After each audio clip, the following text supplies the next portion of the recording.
বন্ধুরা আসসালামু আলাইকুম। এখন আমি রান্নায় চলে যাই। বন্ধুরা আমি রান্নায় চলে আসলাম। এই যে এখানে আমি পাঙ্গাস মাছ নিছি। এই দেখো বন্ধুরা, আমি যে এখান থেকে ডইলে পরিষ্কার করে এই চামড়াটা সুন্দর করে ডইলে নিয়ে পরিষ্কার করে দিয়ে নিছি। এখন আর এই পাঙ্গাস মাছটা আমি সুন্দর একটা রেসিপি বানাবো। তাহলে সবাই প্রথম থেকে শেষ পর্যন্ত পুরো ভিডিওটা দেখে নিও, আর ভালো লাগলে অবশ্যই একটা লাইক করে দিও। তাহলে আমি পাঙ্গাস মাছটা একটু মশলা দিয়ে মাখিয়ে নেই। একটু হলুদ গুঁড়া দিয়ে দিলাম, মরিচ গুঁড়ো দিয়ে দিলাম, লবণ দিয়ে দিলাম। এখন আমি ভালো করে মাখিয়ে নেব, কারণ মাছটা আমি একটু ভাজা নেব। অনেক বড় বড় মাছ তো একটু ভাজা না নিলে ভালো লাগবে না। পাঙ্গাস মাছটা আমার অনেক পছন্দ, এই জন্য আমি মাঝে মাঝে পাঙ্গাস মাছের ভিডিও দেই। অনেক মাসে তো পাঙ্গাস মাছ খাই না, কিন্তু এই যে আমি যেভাবে রান্না করি এইভাবে রান্না করলে এই পাঙ্গাস মাছ একটু গন্ধ আসবো না। কারণ এই যে আমি চামড়াগুলো সুন্দর করে ডইলে পরিষ্কার করে নিছি, লবণ দিয়ে পরিষ্কার করে ধুয়ে নিছি। একটু এই পাঙ্গাস মাছ এইভাবে রান্না করলে একটু গন্ধ আসবে না। অনেক মাসে গন্ধর কারণে পাঙ্গাস মাছ খায় না, কিন্তু আমার মতো এইভাবে রান্না করে খেয়ে দেখবে অনেক ভালো লাগবে। এই যে মাছটা আমি এইভাবে মাখিয়ে নিলাম, সুন্দর করে মাখিয়ে নিলাম। এই যে শুকনো শুকনো করে মাখাইছি গাঢ় করে মশলা দিয়ে।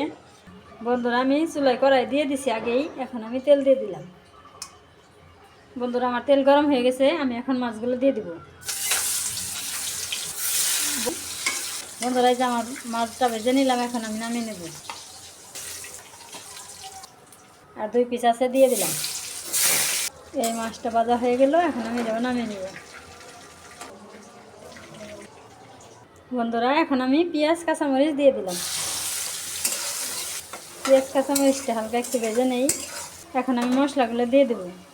এখানে পেঁয়াজ বাটা দিয়ে দিলাম, রসুন বাটা দিলাম, আদা বাটা দিয়ে দিলাম, এখানে কাঁচা জিরে বাটা দিয়ে দিলাম। এখন আমি মশলাটা ভালো করে কষিয়ে নেব, আদা রসুনের কাঁচা গন্ধটা যেন না থাকে। এখন আমি অল্প একটু পানি দিয়ে দেবো। পানি দিয়ে দিলাম। এখন আমি বাকি মশলাগুলো দিয়ে দেবো। এখন আমি আবার মশলাটা ভালো করে কষিয়ে নেব। এই যে বন্ধুরা দেখো, এইভাবে আমি মশলাগুলো সুন্দর করে কষিয়ে নিলাম। এখন আমি পানি দিয়ে দেব। পানি দিয়ে দিলাম। এখন আমি এই যে মাছগুলো দিয়ে দেব, মশলার সাথে মিলিয়ে দিই। এই যে দেখো বন্ধুরা, আমার পাঙ্গাস মাছ হয়ে গেল। এখন আমি এই যে ধনে পাতাগুলো দিয়ে নামিয়ে নেব। বন্ধুরা আমার তরকারিটা হয়ে গেল, এখন আমি নামিয়ে নেব।